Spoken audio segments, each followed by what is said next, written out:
Salut, c'est Thomas, je te souhaite la bienvenue dans cette nouvelle vidéo sur le NoFap dans lequel on va parler de la flatline. Alors la flatline c'est quoi? En fait c'est une période par laquelle tu passes quand tu fais la démarche de NoFap. Donc c'est une période par laquelle j'ai entendu parler de la quasi-totalité des gens qui ont relaté sur internet leur histoire sur le NoFap et c'est une période que j'ai vécue moi-même. Et donc du coup voilà, tu es très susceptible si tu entreprends le NoFap de passer par cette étape-là. Alors ça se traduit comment concrètement? Ça se traduit par une perte de désir. C'est-à-dire que moi comment je l'ai vécu, en fait j'avais plus aucune envie sexuelle, j'avais vraiment ce sentiment et c'est ça qui fait peur. En fait ça peut être quelque chose d'assez difficile par lequel passer.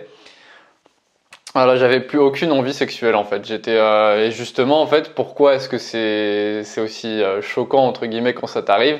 C'est parce que cette démarche de NoFap, tu le fais présupposément pour récupérer ton énergie et tes performances sexuelles et en fait tu vis totalement l'opposé durant cette période-là et donc du coup ça peut rendre un petit peu confus. Donc voilà, c'est pour ça que je voulais t'en parler parce que je pense que c'est très important de connaître en amont. Et j'en ai déjà parlé dans ma vidéo sur les 5 étapes que j'ai décelées dans le NoFap.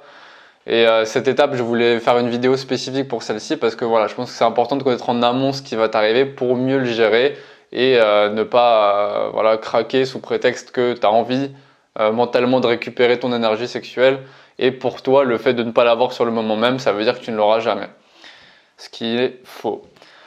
Alors premièrement le point à aborder je pense que c'est la durée. Donc en fonction de la gravité et de la profondeur un petit peu de ton addiction à la pornographie, ça varie vraiment entre les gens. Donc ça peut durer une semaine si voilà la pornographie tu regardes pas ça souvent mais tu as juste envie de t'en débarrasser définitivement, voire plusieurs mois. Donc il y a des cas où ça peut durer peut-être 6 à 8 mois dans les cas vraiment extrêmes. Et personnellement, moi, ça a duré 2 mois. Donc pendant 2 mois, voilà, c'était une période où, au début, quand j'ai commencé, j'avais des envies un peu pressantes de masturber devant du porno parce que mon cerveau était habitué, et parce que voilà, c'est un petit peu une addiction. Et j'avais je sais plus comment dire en français, des cravings, voilà, des pulsions en fait vers cette addiction-là. Et une fois que cette période de pulsion est passée, que j'ai résisté, et ça demande de la volonté, et une fois que tu es passé par cette période-là, bah en fait là j'ai eu totalement l'inverse en fait j'en ai vraiment plus envie quoi. Et cette période là c'est la flatline et donc voilà. Niveau description, je peux pas t'en dire vraiment plus. En fait moi ça a duré 2 mois donc pendant cette période là donc voilà du coup j'avais plus d'envie et puis d'un coup en fait j'ai eu un retour mais beaucoup plus sain. Donc c'est pour ça qu'on fait le NoFap en fait, c'est pour récupérer cette perception beaucoup plus saine de la sexualité et redevenir un petit peu performant mais du coup aussi amener beaucoup plus le côté émotionnel tout ça. Et donc du coup j'ai décidé quand même pour un petit peu illustrer cette période là de te partager des métaphores que j'ai écrites et qui me semblent assez pertinentes en fait pour un petit peu comprendre pourquoi est-ce que tu es obligé de passer par là alors que toi, tu as juste envie de récupérer tes performances. Alors pourquoi tu serais obligé de subir le fait de ne pas en avoir pour les récupérer? Donc la première métaphore que j'ai écrite, c'est l'ordi qui surchauffe en fait. C'est un petit peu comme si, voilà, c'est un virus en fait. C'est comme si la pornographie c'était un virus que tu avais récupéré dans ton ordinateur. Et ce virus en fait, voilà, il fait surchauffer l'ordi, il rend plus lent des logiciels, c'est un petit peu ce qui te rend déprimé dans la vie, tu vois. Voilà, il rend vraiment ton expérience sur l'ordinateur invivable. Et tu as compris à un moment d'où ça venait. Donc déjà, tu as compris qu'il y avait un virus. Tu t'es renseigné un petit peu, malgré la lenteur de l'ordi et tout, tu as réussi à accéder à des sites qui te parlent de ça. Et tu as compris en fait d'où venait le virus, qu'est-ce que c'était exactement. Et tu as compris comment l'éliminer. Et en fait, une fois que tu l'as éliminé, tu dois redémarrer ton ordinateur. Donc voilà, pour histoire qu'il redevienne beaucoup plus performant, tu dois le redémarrer. Ensuite, l'ordinateur va prendre toute l'information. Et une fois que le virus sera supprimé, que tout sera plus présent dans ton ordinateur, tu vas récupérer une expérience utilisateur normale, saine et agréable. Donc ça, c'est le premier truc. Le deuxième, j'ai choisi un côté un peu plus humain. Donc ça peut se comparer aussi à la fièvre en fait. Donc voilà, tu vas t'exposer au froid alors que ton corps n'est pas préparé et ou à d'autres facteurs externes qui vont faire que en fait tu vas récupérer un virus. Encore une fois, j'avais même pas réfléchi à ça, mais c'est ça, c'est un virus qui va te rendre fiévreux. Et une fois que tu as remarqué en fait que la fièvre était là, donc comme tu peux remarquer que t'arrives plus à bander en fait quand tu es au lit avec une fille qui te plaît, et bah là tu te rends compte que tu as une fièvre, donc c'est un symptôme que tu analyses et que tu arrives à déterminer. Et une fois que tu as ce symptôme-là, bah, tu dis bon bah ok, bah dans ce cas-là, je dois faire des démarches spécifiques qui sont le repos. Donc là, tu arrêtes les activités que tu faisais avant qui t'ont peut-être stressé, rendu fiévreux et tout ça, ou de t'exposer au froid. Voilà, tu te reposes, tu te mets dans un cadre sain et dans un cadre qui te permet de récupérer. Et une fois que tu as récupéré, donc tu adaptes ton alimentation, tout ça. Et une fois cette période de temps écoulée pendant lesquelles tu as fait des choses saines, donc repos et alimentation saine, et bah tu guéris et ensuite la fièvre est partie et tu récupères une activité normale. La troisième, c'est donc j'ai fait 4 métaphores, je trouvais ça drôle en fait, donc j'avais envie de faire une vidéo un petit peu comme ça. C'est la métaphore de la pomme pourrie. Alors celle-là, c'est un petit peu pour le côté frustrant en fait. Donc t'as tes pommes en fait, tu prends tout ton cajot et tout, tu dis bon voilà, je vais vendre mes pommes ou consommer mes pommes, etc. Et en fait, il suffit, comme tu le sais, d'une pomme pourrie dans un cajot pour rendre toute la fournée pourrie. Et en fait, voilà, c'est ça un petit peu la métaphore, c'est que le porno, c'est un petit peu la pomme pourrie qui fait que tout ce que tu fais autour, bah forcément, c'est altéré par cette surconsommation d'images qui vont te rendre beaucoup moins heureux et beaucoup moins performant sexuellement. Et donc du coup, en fait, une fois que tout le truc est pourri, bah, quand tu t'en es rendu compte, tu jettes tout. Et en fait, cette fois-là, tu es obligé donc du coup d'attendre une nouvelle fournée. Mais en attendant cette nouvelle fournée, en fait, qu'est-ce que tu vas faire? Bah, tu vas préparer la nouvelle fournée de sorte à vraiment analyser les pommes pourries, à les enlever, à les jeter, à ne pas les mettre en contact avec le reste des pommes que tu as envie de vendre ou de consommer. Donc là, c'est pareil, voilà, c'est la frustration du temps, mais en fait, ce temps, tu vas le prendre pour vraiment préparer le reste.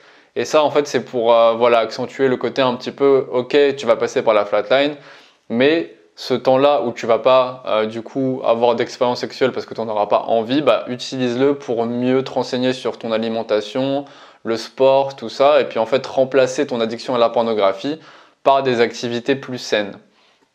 Voilà, et la quatrième métaphore que je voulais utiliser, bah, c'est celle qui est un petit peu la plus logique pour moi, mais qu'il faut quand même en parler.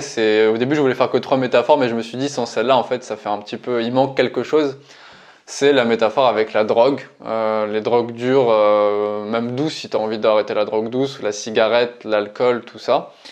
Bah en fait, pour moi c'est exactement la même chose. Tu développes une addiction, même l'addiction au sucre, à la malbouffe, tout ça, c'est la même chose. Je mets tout dans le même panier. Tu commences par faire une activité donc qui t'apporte beaucoup de plaisir instantané, mais qui en fait détruit ton corps ou ton esprit au fur et à mesure du temps.